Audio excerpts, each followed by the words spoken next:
Está começando o programa Em Defesa da Vida e você é o nosso convidado. Seja bem-vindo. O programa Em Defesa da Vida tem por objetivo estudar à luz da doutrina espírita a valorização da vida humana desde a concepção, alertando a respeito do aborto, esse crime abominável contra a criatura humana. Em nossos estúdios, nós temos o Sr. Wagner Nogueira. Wagner é advogado, trabalhador da doutrina espírita na cidade de Goiânia e há mais de 18 anos vem atuando nas campanhas educativas em defesa da vida, alertando as pessoas a respeito da problemática do aborto. Seja bem-vindo, Wagner. Tudo bem, Alexandre? Tudo bem, Rosana? Para nós é uma alegria muito grande estarmos aqui para falar de uma questão tão importante que é a vida humana. Também aqui em nossos estúdios, a senhora Rosana Borges, dirigente do Centro Espírita Irmão Áureo. Essa instituição atende a mais de 1.600 crianças e jovens diariamente em diversos programas. Seja bem-vinda, Rosana. Um prazer, Alexandre, estar com vocês. Um prazer podermos conversar sobre um tema tão importante, tão necessário, tema de preocupação de todos os homens de bem reencarnados na Terra e da espiritualidade superior que dirige os destinos do nosso planeta.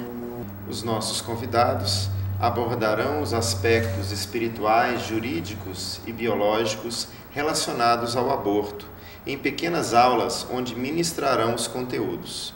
Ainda neste programa, nós vamos assistir o vídeo Dura Realidade e também uma entrevista exclusiva com o senhor Lourivan Macedo, que é coordenador do Comitê Goiano em Defesa da Vida Brasil Sem Aborto. Nós vamos fazer um rápido intervalo e voltamos com o primeiro tema, a primeira aula, os aspectos espirituais relacionados ao aborto, com a senhora Rosana Borges.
Que a paz de Jesus esteja conosco. Meus amigos, estamos vivendo o século XXI e ainda se discute quando começa a vida humana. Apesar de todos os alcanços, os avanços da ciência, esse ainda é um tema discutido. Allan Kardec também teve essa preocupação.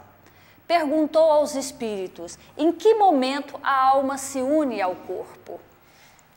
A resposta da espiritualidade amiga, orientadora dos espíritos encarnados na Terra, foi esta: a união começa na concepção, mas só é completada por ocasião do nascimento.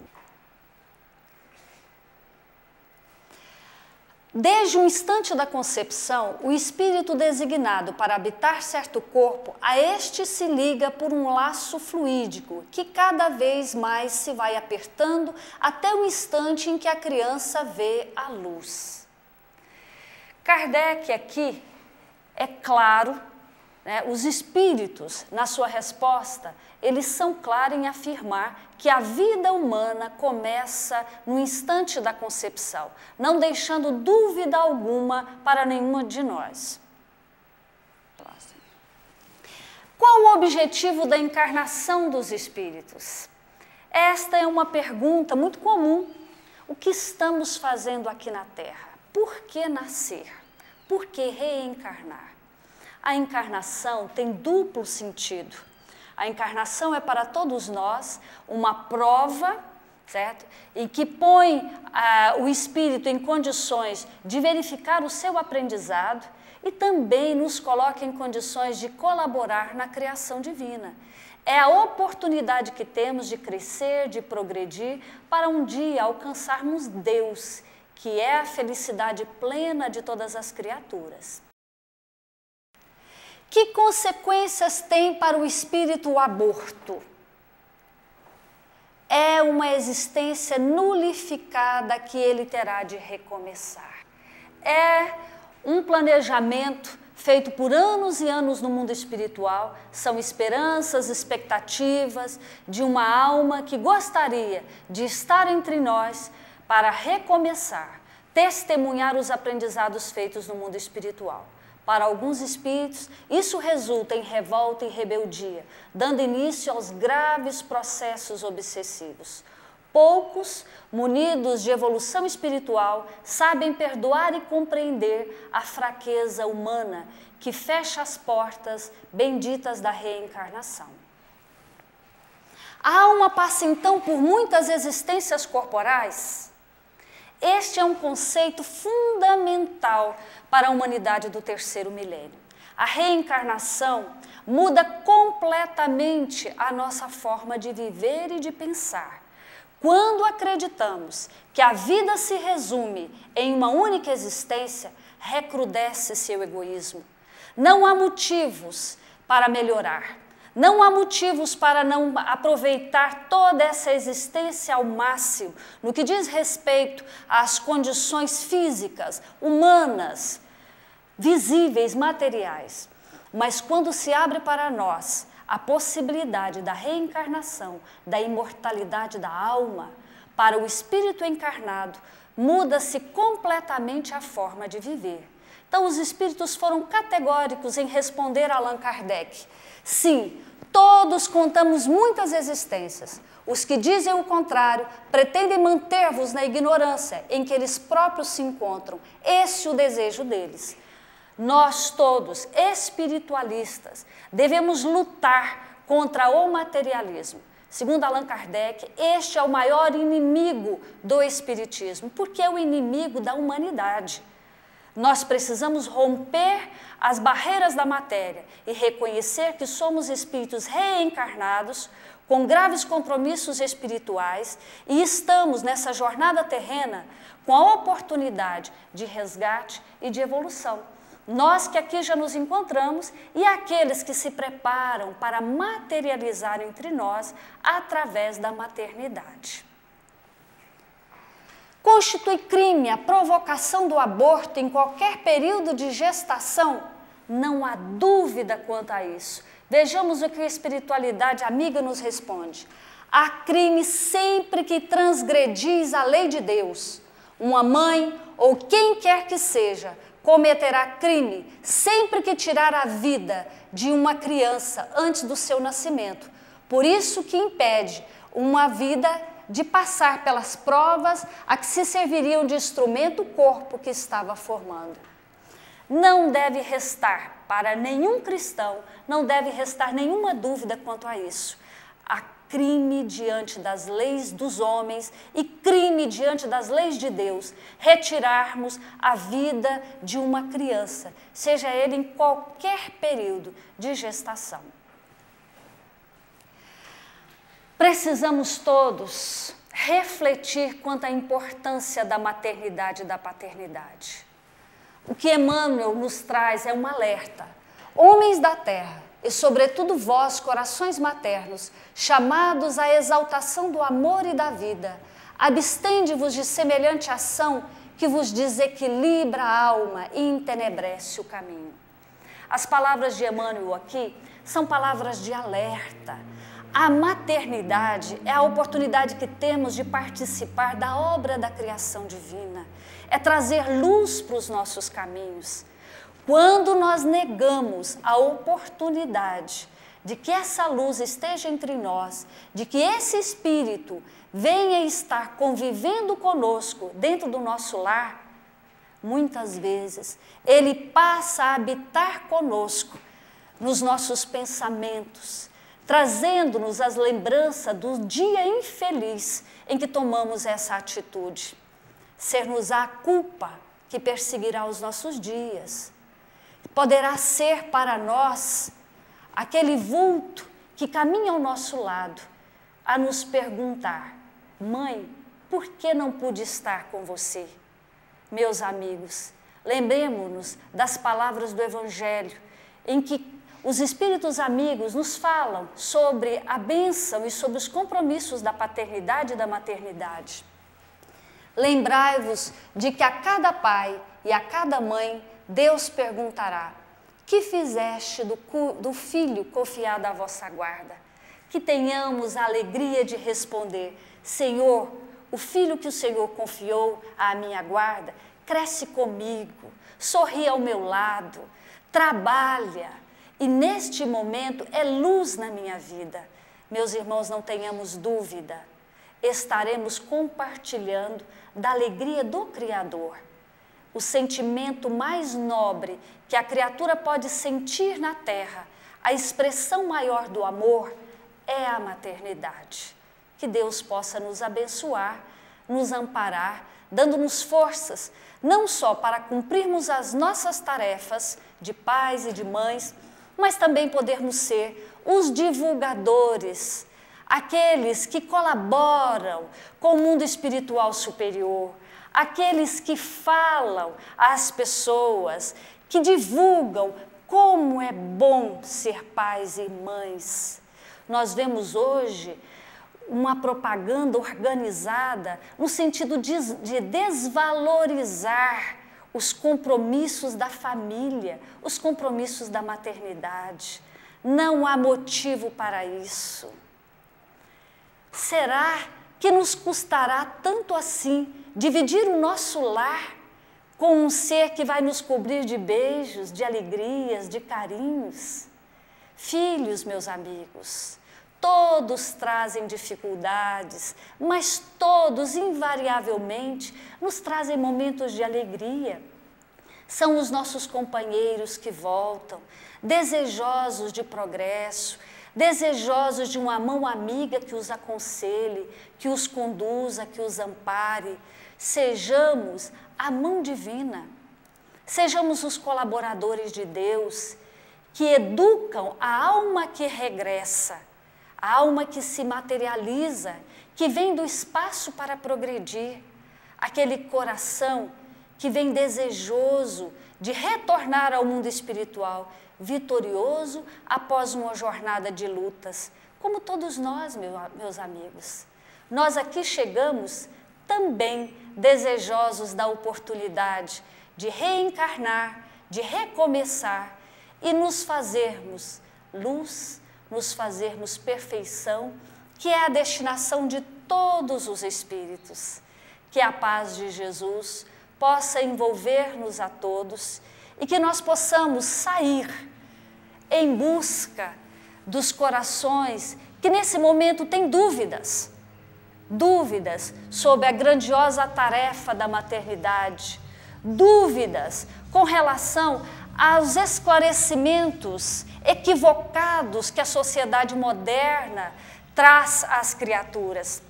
Sejamos os portadores da boa nova, sejamos aqueles que esclarecem em nome de Jesus, sejamos, enfim, meus amigos, aqueles que lutam pela vida, aqueles que trabalham a benefício da reencarnação, da paz e do progresso planetário. Que a paz esteja conosco. Nós vamos agora para um rápido intervalo e logo após você irá conferir o vídeo Dura Realidade, produzido nos Estados Unidos, mostrando a experiência daqueles que procuram defender a vida naquele país.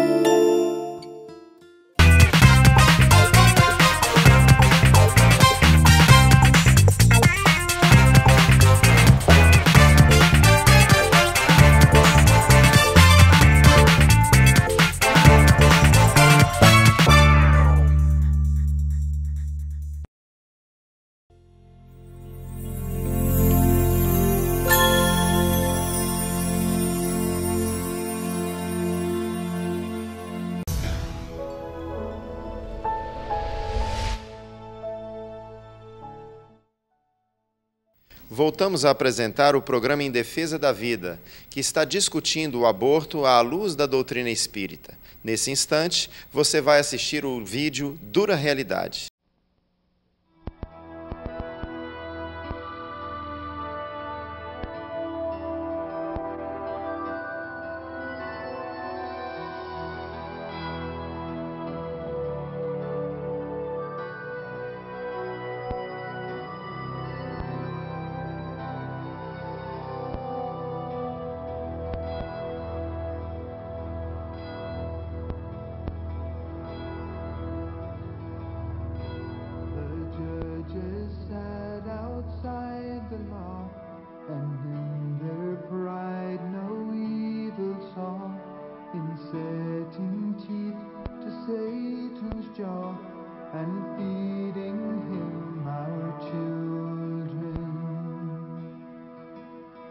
A curse, the law it cries.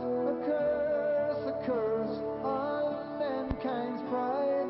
A curse on him who would deny God's image in mankind. When viewed in terms of cost and ease, an unborn child is a disease. A holocaust seems fit to please our own convenience.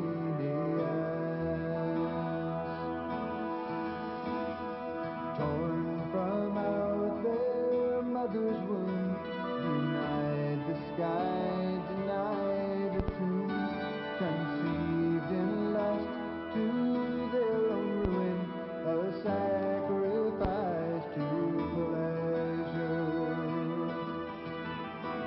A curse, their blood cries out. A curse, the heavens shout. A curse on him who dares to flout God's image in mankind.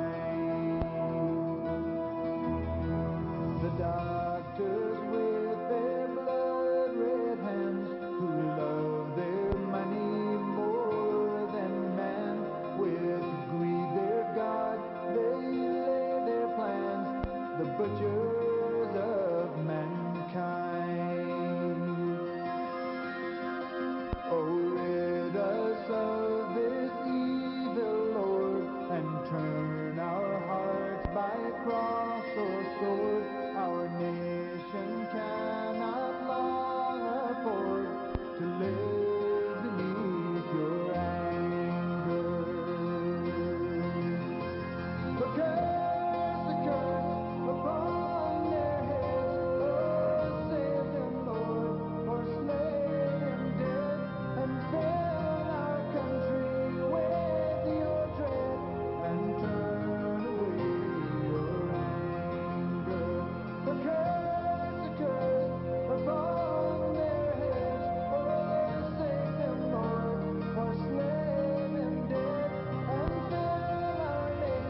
Dando sequência ao nosso programa Em Defesa da Vida, você irá assistir uma segunda aula a respeito dos aspectos biológicos relacionados ao aborto, com Wagner Nogueira. Queridos amigos, nós temos nos dias atuais uma discussão que aparentemente é óbvia. A nossa irmã Rosana falou sobre a questão da concepção do corpo juntamente com a união do espírito a esse novo corpo. No campo acadêmico, há muito tempo já se concluiu que a vida humana começa no momento da fertilização do óvulo. E, no entanto, essa discussão tem se aberto de maneira que nós entendemos que há algumas inverdades, algumas informações que têm o único objetivo de confundir a mente e a ideia daqueles que porventura têm a oportunidade de serem pais e mães. Nós vamos observar inicialmente a questão do órgão reprodutor feminino. A mulher por excelência é, conforme a nossa irmã Rosana falou, co-criadora de Deus, porque através dela nós temos a oportunidade de nascer de novo. Então nós temos na figura ao lado o aparelho reprodutor feminino, a questão do ovário todo mundo sabe que é aquela parte do órgão reprodutor feminino responsável de produzir aquela célula, o gameta feminino, que juntamente com o gameta masculino, o espermatozoide, irá formar um novo corpo, assim como cada um de nós teve a oportunidade de nascer de novo, de ter um novo corpo. Então nós temos aí uma figura que mostra de forma singela o aparelho reprodutor feminino. Na próxima figura, nós vamos ver uma outra imagem. O espermatozoide, ele, após adentrar na cavidade uterina, ele vai fazer aquela corrida em busca do óvulo.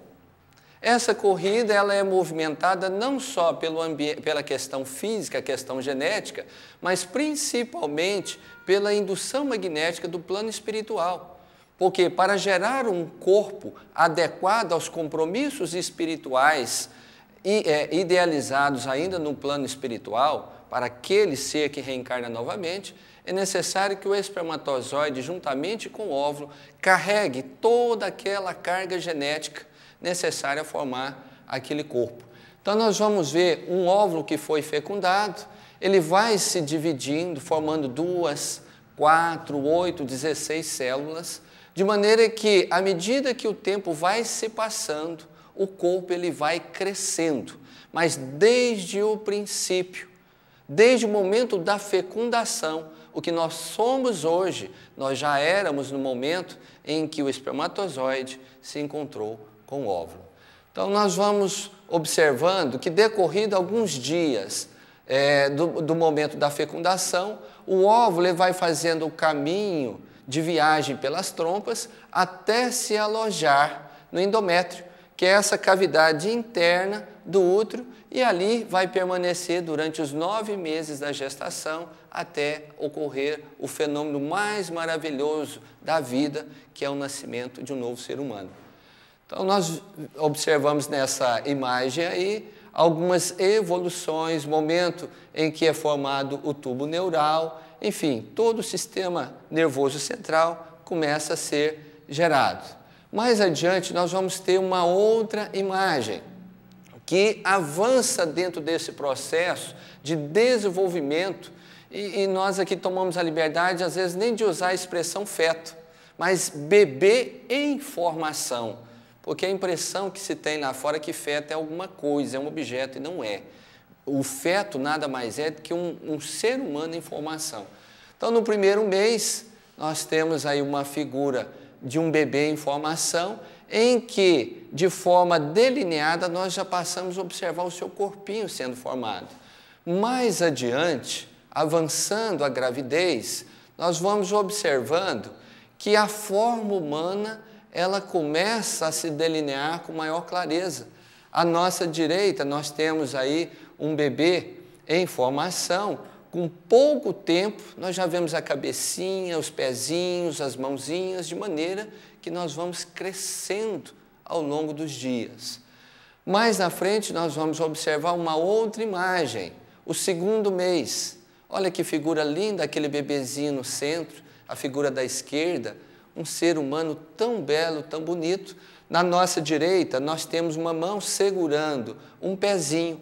Esse bebê, na verdade, ele tem aí de 8 a 10 semanas e já tem um pezinho formado. Uma outra figura muito bonita, nós vamos ver no terceiro mês, o bebê já está formado.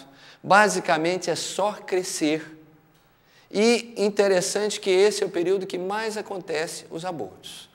Nós vamos avançando na gestação, na gravidez, o quarto mês, a mãe já percebe os movimentos.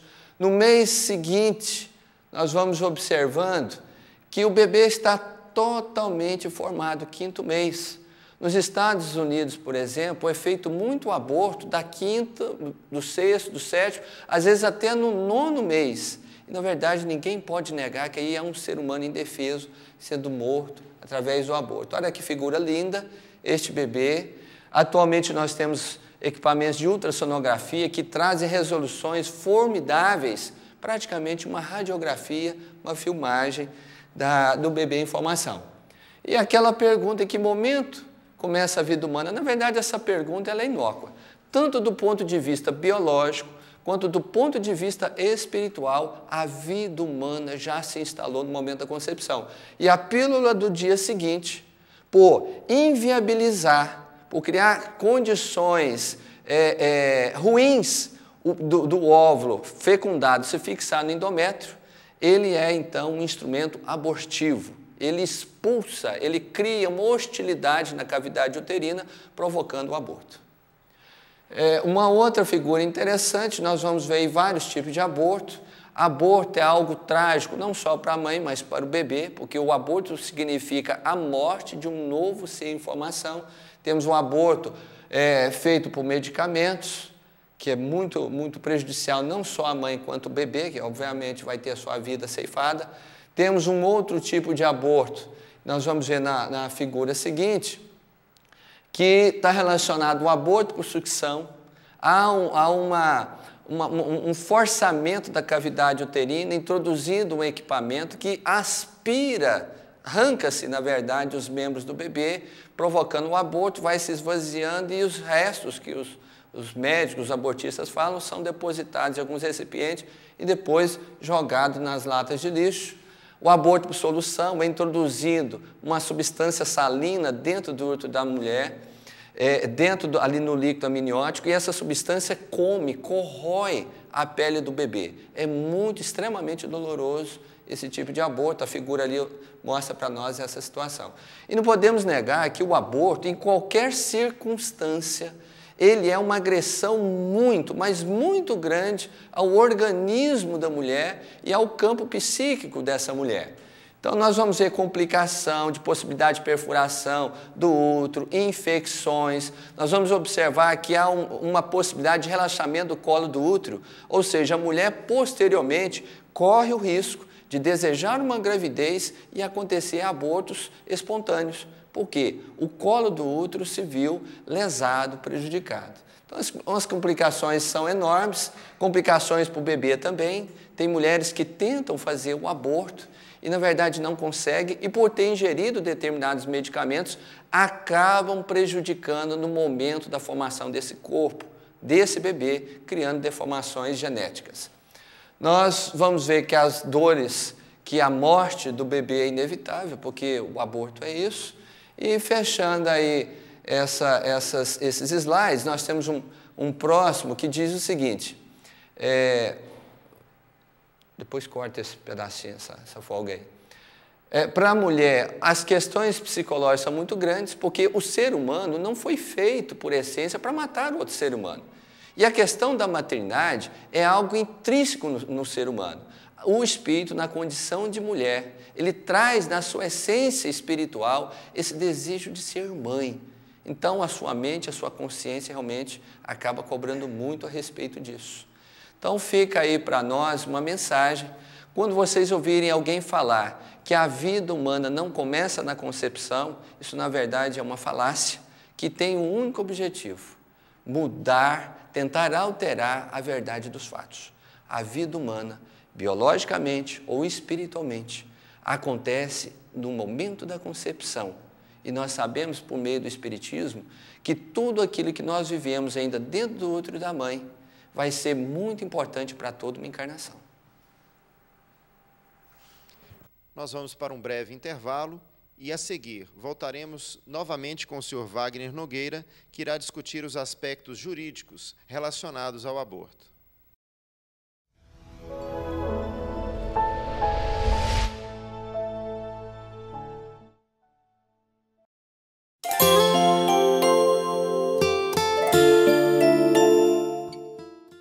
O Espiritismo vem trazer uma nova luz, mostrando que todos nós temos responsabilidade pelos nossos atos, inclusive justificando e esclarecendo que o momento das dores, do sofrimento, não estão vinculados obrigatoriamente à vida de hoje.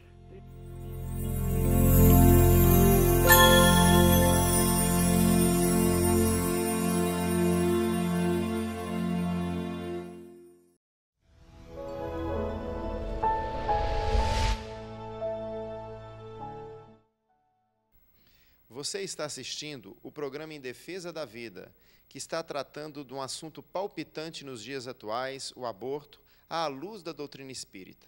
Nós vamos assistir agora a uma terceira aula a respeito dos aspectos jurídicos relacionados ao tema com o Sr. Wagner Nogueira. Meu querido amigo, nós retornamos aqui no nosso bate-papo para falar um pouquinho sobre os aspectos legais jurídicos do aborto, principalmente aqui no nosso país. Ultimamente, nós estamos percebendo que as pessoas continuam com aquela ideia de criar falsas verdades. O aborto no Brasil nunca, historicamente falando, foi permitido, não existindo essa figura de aborto legal. Nós vamos observar através do nosso breve diálogo que o aborto no Brasil, o aborto criminoso, o aborto delituoso, o aborto intencional, ele é crime, porque visa a legislação pátria resguardar o direito inalienável do ser humano brasileiro de ter o seu direito de nascer resguardado. Então, nós, quando ouvimos alguém falar aborto é questão de saúde pública, nós, de forma peremptória, nós discordamos. O aborto natural é questão de saúde pública, sim. A mulher que perdeu o seu bebê, teve uma gestação antecipada, precipitada por um aborto natural, precisa e necessita do amparo do Estado através dos atendimentos médicos ambulatoriais. Mas a pessoa, o casal, ou mesmo a decisão da mulher, em que ela, por si, ou o casal, resolvem pôr a vida a um ser humano, não pode ser tido como questão de saúde pública. Porque, na verdade, nós estamos falando de um direito à vida. Então, essa discussão nós precisamos entender. Assim como a lei resguarda o direito ao patrimônio, o direito de propriedade, em que uma pessoa que comete um furto, um assalto, existe previsões de penas para isso, a vida não pode ser tratada com esse desdém. Se na legislação brasileira hoje é crime inafiançável se prender um animal silvestre, se desmatar, criar determinadas situações de agressão ao meio ambiente ou à fauna ou à flora, é crime inafiançável, como então tratar a questão do aborto delituoso como se fosse uma coisa natural? Então, nós vamos observar no primeiro slide nosso que já fizemos essa distinção. Aborto espontâneo é aquele em que a mãe, sem querer, por um problema genético, que na verdade tem a sua origem como no plano espiritual, como uma causa, uma consequência, e depois nós temos o aborto delituoso, que é o que nós falamos, que é o enfoque nosso. Mas quais são, então, as causas para o aborto? Há aqueles que tentam justificar o aborto pelo aborto terapêutico, ou seja, quando há um risco de vida para a mulher, então permite-se fazer o aborto. É louvável isso aí, o próprio Livro dos Espíritos nos coloca que, havendo o risco de vida da mãe, aos olhos de Deus e aos olhos da legislação humana, permitido o aborto. Mas nós queremos ressaltar que a medicina evoluiu tanto, mas tanto, que hoje se faz cirurgias de bebês em formação, atende-se a mães gestantes, aidéticas, com rubéolas, enfim, com tantos problemas de saúde, em que a medicina busca salvar a mãe e a criança. Então, realmente precisa a equipe médica ter muito consciência para afirmar ou não que o aborto, por questão de saúde da mulher, realmente é viável. O aborto psicossocial, na verdade, são aqueles que utilizam o aborto como método de controle demográfico. O que significa isso? Os países subdesenvolvidos têm algo precioso no mundo, que são as matérias-primas, os recursos naturais. Então, tenta-se justificar o aborto para controlar o crescimento demográfico com o objetivo de preservar os recursos naturais de maneira que haja um equilíbrio entre aquilo que se produz em matéria de alimentos e bens com a quantidade dos consumidores. Essa é um grupo, talvez, o grupo que mais trabalha para justificar o aborto. O aborto eugênico é aquele tipo de aborto em que o bebê em formação, por uma questão genética que, na verdade, tem origem ainda no mundo espiritual, vai ter alguma deformidade no corpo. Então, tem aqueles que tentam justificar o aborto por questão de querer ter um corpo perfeito.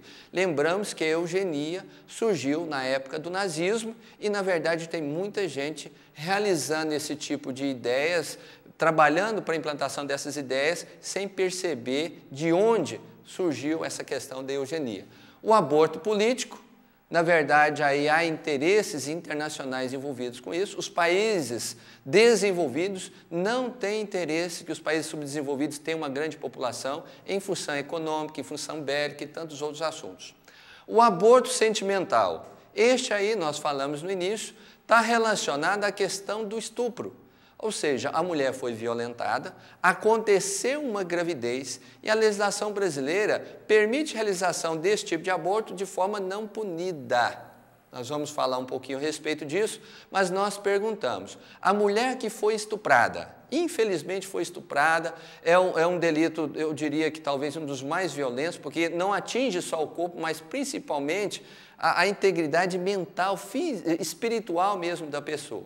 Mas a mulher que foi estuprada e engravidou e faz o aborto, nós perguntamos, ela vai esquecer, pelo fato de ter feito o aborto, que ela foi violentada, ela vai esquecer aquele momento de agressão? Nós já fizemos enquete e já percebemos que isso não acontece. A mulher que foi violentada e engravidou, resolveu ter o filho, não quis abortar, mas doou o seu filho para outra. Nós perguntamos, ela vai esquecer daquele momento trágico, do momento da violência que ela sofreu? Não, mas ela não abortou, ela não tirou uma outra vida que na verdade é seu filho também. E uma terceira situação, ela foi violentada e engravidou. E por um espírito de altruísmo, na verdade de virtude mesmo, acolheu aquele filho, que é filho dela, é filho de Deus nosso Pai, e conseguiu então superar essa questão de abortar ou de doar o seu filho. Nós perguntamos, ela vai esquecer esse momento de tragédia, de dificuldade na vida dela? Provavelmente não. Mas se nós compararmos as três situações, aquela que não abortou e que assumiu o seu filho, quem sabe ela vai ter a sua mente mais tranquila, sem o peso da consciência de ter matado alguém, e quem sabe Deus tem enviado para ela um benfeitor, aquele que vai amparar na velhice. Então, a Constituição Federal, no artigo 5º, que são o que nós chamamos de cláusulas pétreas. O que é cláusula pétreas? É aquelas normas que não podem ser alteradas na Constituição Federal, a não ser que se tenha uma nova Assembleia Constituinte. Ou seja, ela não pode ser alterada por medida de emenda constitucional. Diz o artigo 5º, todos são iguais perante a lei, sem distinção de qualquer natureza, garantindo-se aos brasileiros e estrangeiros residentes no país a inviolabilidade do direito à vida. A vida no Brasil é inviolável, garantido pela nossa Constituição Federal. Mais adiante nós vamos perceber que não é só a Constituição Federal que fala a respeito disso, mas nós alertamos aqui a respeito de um aspecto muito interessante. Também no artigo 5º, um dos incisos, diz o seguinte, não haverá penas no Brasil. Ou seja, aqui no Brasil tem determinadas situações que não são permitidas determinadas aplicações de penas. A linha A, de morte, salvo em caso de guerra declarada. Então veja só, no Brasil não existe pena de morte. Então não existe pena de morte para quem estuprou, não existe pena de morte para quem vendeu o remédio, não tem pena de morte para quem fez o aborto, mas nós perguntamos, por que tem pena de morte para o bebê em formação? O que se justifica isso? O ser mais indefeso está sendo penalizado. Então isso tem que ser observado pelas nossas autoridades judiciárias. O Código Civil brasileiro, no artigo 2º, diz o seguinte: a personalidade civil da pessoa começa no nascimento com vida, mas a lei impõe a salvo, desde a concepção, os direitos do nascituro. Então nós perguntamos, se a nossa legislação civil já garante o direito de herança ao bebê que está dentro do útero da mãe, por que então nós não devemos garantir também o direito à vida? O direito patrimonial financeiro, sem sombra de dúvida, de forma comparativa, é muito inferior ao direito à vida. Então, o Brasil também é signatário de vários pactos internacionais que, por força de lei, é lei no Brasil. Então, o Pacto Internacional dos Direitos Civis, a Convenção Americana, ou seja, o Pacto de São José da Costa Rica, que prevê que o aborto, que a vida é garantida desde a concepção. Fechando a nossa fala, nós vamos dizer que o artigo 124 e o 128 criminaliza o aborto. E, só concluindo, nós trazemos uma reflexão. Nos Estados Unidos, foram utilizados um raciocínio para legalizar a escravatura e o aborto, que são muito similares. Eu vou ler de forma sucinta, vamos fechar aqui a nossa apresentação mais adiante, por gentileza. Então, nós vamos ver o seguinte. Nos Estados Unidos, a Suprema Corte Americana, no caso Dred Scott, em 1857, defendeu a escravidão e o direito de matar o escravo negro à luz do seguinte fundamento. Primeiro, o negro não é pessoa humana e pertence a seu dono. Segundo, não é pessoa perante a lei, mesmo que seja tido por ser humano. Só adquire personalidade perante a lei ao nascer, não havendo qualquer preocupação com a sua vida. Quarto, quem julgar a escravidão um mal, que não tem escravos, mas não deve impor essa maneira de pensar aos outros, pois a escravidão é ilegal. Quinto, o homem tem o direito de fazer o que quiser com o que lhe pertence, inclusive com seu escravo. A escravidão é melhor que deixar o negro enfrentar o mundo. E a mesma justificativa nós vamos ver, diz o seguinte, para legalizar o aborto. Isso em 1973, no famoso discussão que teve no Supremo Tribunal. Primeiro, o nascituro não é pessoa e pertence à sua mãe, que não é verdade. Não é pessoa perante a lei, mesmo que seja tido por ser humano, que também não é verdade. Só adquire personalidade ao nascer, ou seja, o que era antes de nascer, uma coisa. Quarto, quem julgar o aborto mal, não faça, mas não deve impor essa maneira de pensar aos outros. Também outra falácia. Quinto, toda mulher tem o direito de fazer o que quiser com seu corpo. Sexto, é melhor o aborto do que deixar uma criança mal formada enfrentar a vida. Conclusão disso aí, o que diz na nossa próxima transparência, como se percebe, a Corte Americana usou os mesmos argumentos para justificar a escravidão e o aborto. E aqui no Brasil, essas mesmas justificativas infundadas estão sendo utilizadas. Muito obrigado.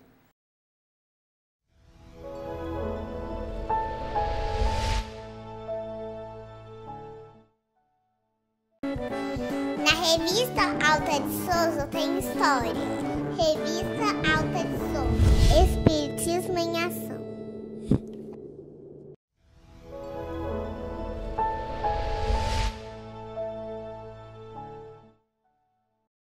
Dando sequência ao nosso programa Em Defesa da Vida, nós vamos agora assistir uma entrevista com o senhor Lourivan Macedo, que é coordenador do Comitê Goiano em Defesa da Vida Brasil Sem Aborto. Lourivan, explica pra gente o que é o Comitê Goiano da Cidadania em Defesa da Vida Brasil Sem Aborto. Muito bem, o Comitê Goiano da Cidadania em Defesa da Vida Brasil Sem Aborto faz parte do Movimento Nacional da Cidadania em Defesa da Vida Brasil Sem Aborto, que organiza vários comitês estaduais Brasil afora e municipais também. O objetivo do comitê é unir pessoas e instituições, que é um movimento nacional, suprapartidário, suprarreligioso, que une pessoas e instituições com o mesmo fim: defender a vida humana desde a concepção e lutar contra a legalização do aborto em nosso país. Gostaria de deixar aqui registrado um pensamento de um grande poeta brasileiro, Mário Quintana, quando ele diz: o aborto não é, como dizem, simplesmente um assassinato, é um roubo. Nem pode haver roubo maior, porque ao malogrado nascituro rouba-se-lhe este mundo, o céu, as estrelas, o universo, tudo. O aborto é um roubo infinito. Um grande abraço a todos, juntos pela vida, juntos pela paz.